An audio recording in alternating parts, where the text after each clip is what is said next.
So I'm just going to do like a couple of seconds of silence, and then I'm going to read your awesome intro here. Okay, I'm excited. don't be too excited until you hear it. So hi, this is Josh, and welcome to the Super Achievers podcast, where we talk to people about how they got to be really, really, really good at what they do. Today on the show, I've got a very special guest, Jessica Watts, who I met in 2015 when I worked at Jellyvision. She is currently the VP of Sales at Jellyvision. She's got a lot of superpowers, including selling and leading teams of salespeople. And also, the girl can sing, like really sing.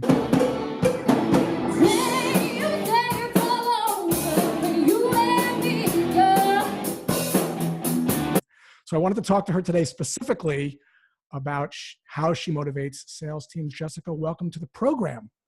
Thanks, Josh. So tell us first a little bit about Jellyvision and what they do. I know this, but my audience might not know. Yeah, sure. So you want more of the story about Alex, or? Yeah, sure. So my team sells a virtual benefits counselor. So we have interactive conversations with employees, sort of walking them through the employer health plan offerings, helping them make really smart, educated, informed decisions.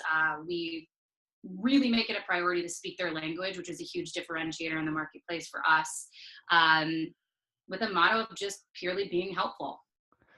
And you do this all by yourself? You sell this by yourself, or there's a team of people? No. So I run the net new team over here at Jellyvision, comprised of account executives, as well as BDRs. Our BDR team is about 26. Our account executive team is nearing 32. So we've scaled a little bit. So 26 BDRs. And for people that don't know the role of the BDR versus the account executive, clarify that a little bit for people that might not know that the sort of different roles there. Yeah, so BDRs are your best friends. They're the people who are calling you at your desk on your lunch hour, calling you at 7 a.m. as you're eating your breakfast. But in all seriousness, they are the workhorse of this entire company. Like, seriously, they are so amazing. They're amazing young kids with so much hunger.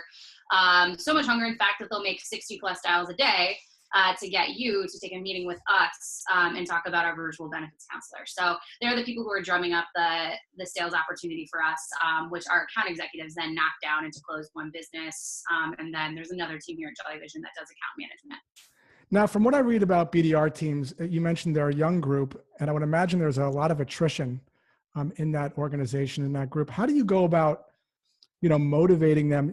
Doing 60 dials a day seems laborious. It seems like it could get old really quickly. What are some things that you've done to, keep the team motivated to want to, do that day over day? I'm pretty proud to say that our team internally doesn't have a lot of attrition. So that's a huge win for us over here. Because traditionally, you're absolutely right. That is the case. I think for us, it starts with hiring, to be completely honest. I think we do some non-traditional things at the front of our hiring process. We call it an audition here at Jellyvision, which that in and of itself, I think, is probably unique. We ask you to do the thing we're hiring you to do. Give me like an example. Tell me more about that. Yeah, so we mock up a scenario. We pick or sort of create, I should say, a company with real problems, real situations, a series of real prospects. And we ask them to make a series of, I think it's 4 actual cold calls. So we role play with them. We objection handle with them. We throw them curveballs to see how they handle it. And most importantly, in between, we give them coaching. So we give them feedback. We ask them to assess themselves, and then we assess them, and we see if it's something that they can adapt onto the next call. Are they good at self-assessing? We found that that's one of the most important skill sets that a salesperson can have, is the ability to self-assess and then pivot. So we test for that.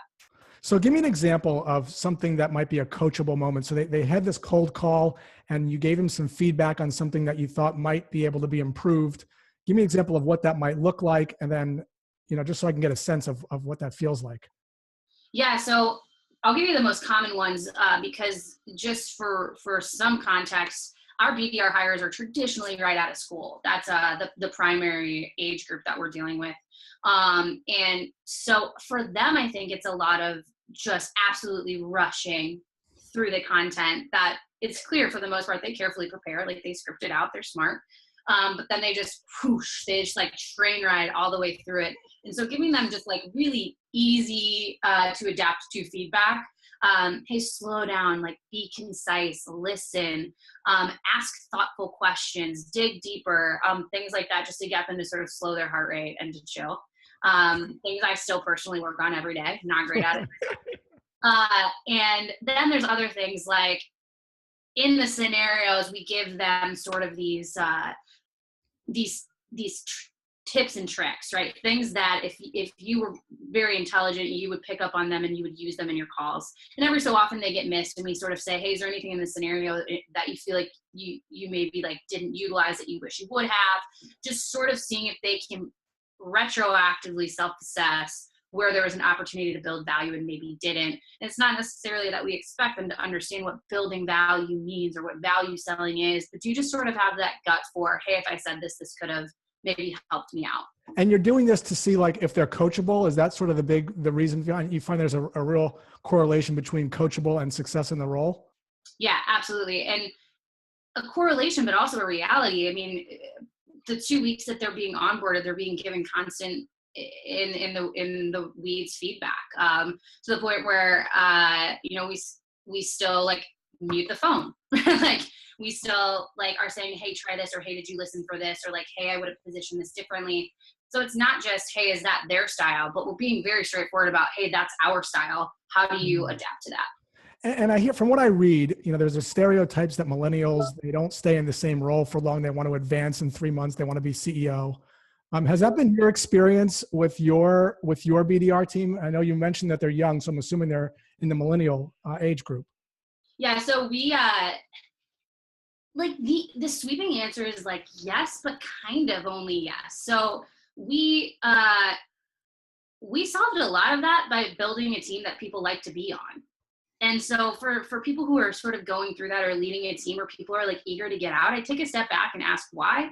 And if there's a reason why they're looking to shift teams beyond the role, does it have something to do with the culture? Because when you put people with like-minded people that they feel passionate about and they feel energized by and they feel like they're learning and growing from each other every day, man, I think you can curve some of that.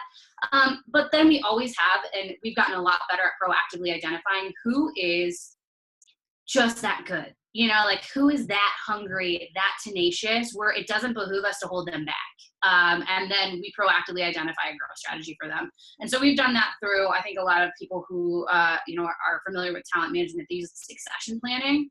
And so we sort of figure out after ramp period, how do we feel about this person? And then in one-on-ones, we're constantly checking in to see, is our gut still right? Or like, what does that look like? And just operationalize it a little bit to the point where we're really like creating solid talent management, but not at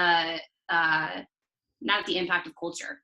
So you had a lot to say there. You mentioned that creating a team that people want to be on and that they enjoy being on. That sounds good, but give me like an example of like how do you do that? I mean, I know we can't go into all of it, but can you give me like a couple of examples of things you've done?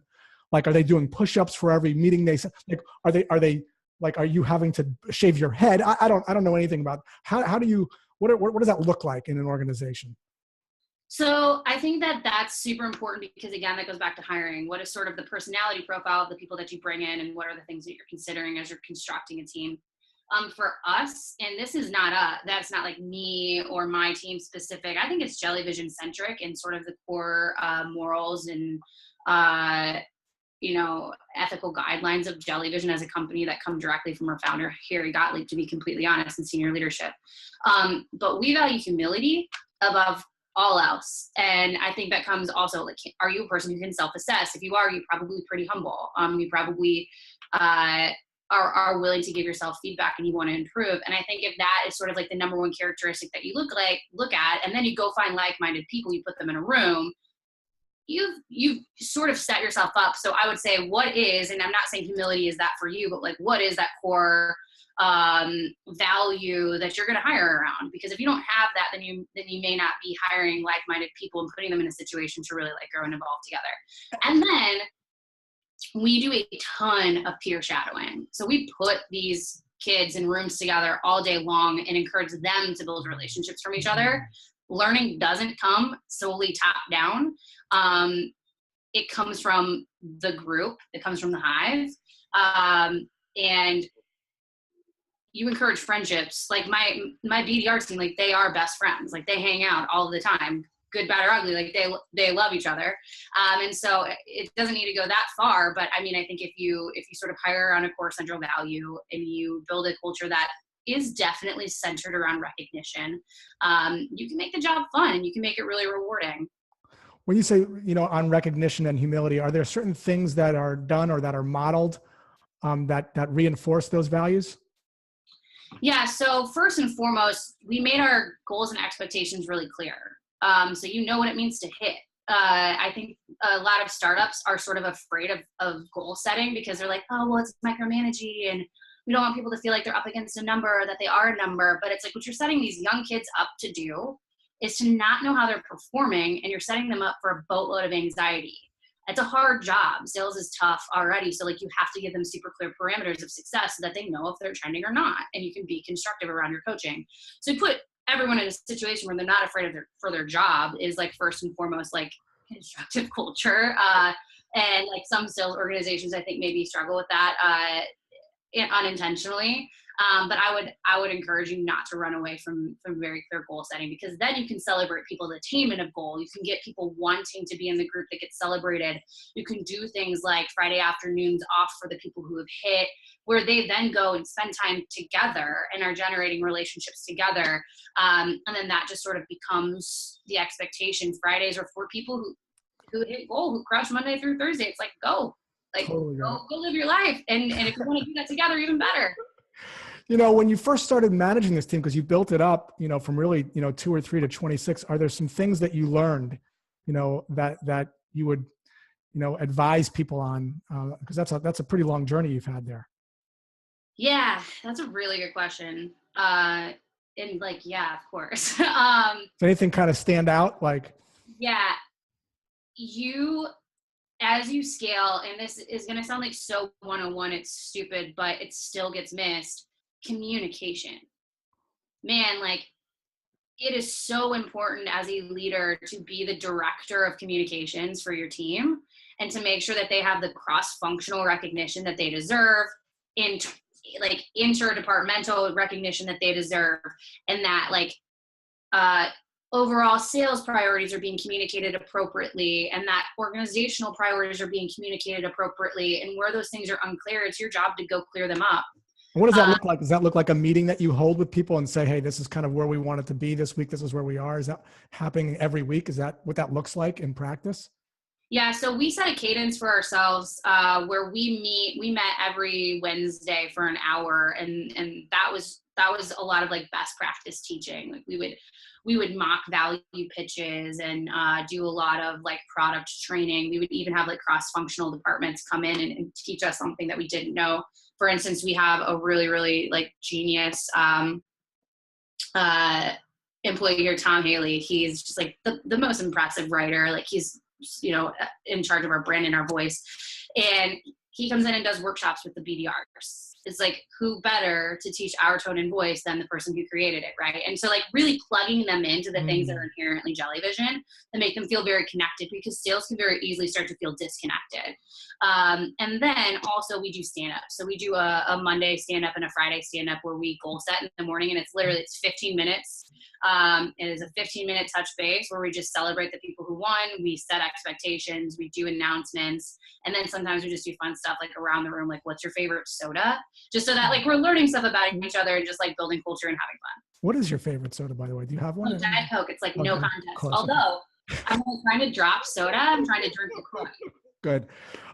So this is awesome, Jessica. For someone that wants to learn how to level up their skills in this area, are there any resources or books or courses or sites, or like, how did you learn this stuff? Was it trial and error? Are there things you can point people to, books you've read, one that stands out in particular? Yeah. Have you heard of Josh Braun's Oh, blog? stop it. No, seriously. No, seriously. I mean, I think first and foremost, find the people that inspire you, like literally, like right in your organization, because there's somebody there, even if they're cross-functional, who could teach you something that you don't know about managing a team or leading a team or whatever that looks like. I've had certainly people internally who've taught me a lot, you included. But I also think that, like, if you don't look, it's your own fault. Like, we live in a world where people are hacking some of the best content. I mean, I have to call out Sales Hacker, Quota Factory. Heather Morgan has a great blog called Sales Folk, where she just like tears templates apart that we would talk through as a team all the time. I come from CEB, so I subscribe to Challenger. So Challenger selling, all of that is sort of core to my methodology. But beyond that, it's like, even if you have a methodology, like reading Sandler and figuring out like, what is that about and how is that different and what am I missing? So I'm not so prescriptive to one methodology. And then of course, like I'm a really big fan of like predictable revenue. A really big fan of cracking the sales management code has been like one of the most insightful. And then anything like Trish Bertuzzi, from like a specifically like, top of the funnel perspective, it helped with a lot of our like sales marketing alignment initiatives and the way that we were structuring and compensating our teams appropriately. But like application is the biggest miss, I think, where people like read a ton and hack a ton, but they like don't stop to say, how do I apply this back to my organization? It takes thoughtfulness. Like, you can't just like pick things up and drop them off. Like, you have to tailor. And I would spend some time with people who like are good at that, who, you know, are really good at putting down best practices in their functions. And they probably aren't far from you at your organization. Someone's good at it.